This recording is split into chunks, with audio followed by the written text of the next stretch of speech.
Welcome back to VideoTour.AI. In this tutorial, I'll show you how to add your own custom branding with logos and animations to your property videos. Start by going to the Branding tab in your VideoTour.AI dashboard. Here, you can upload your logo and set up animations. Click Upload Logo and select your file.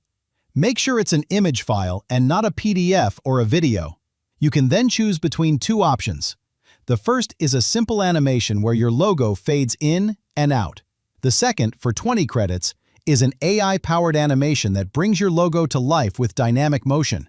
There are 9 animation styles available. Make sure you select the format you need, such as horizontal, vertical, or square, so your logo always looks its best. Once you're ready, click Create AI Branding Video. You can create as many branded versions as you want, using different logos or formats. To add your branding, open one of your listing videos. You can insert your logo at the beginning as an intro or at the end as an outro.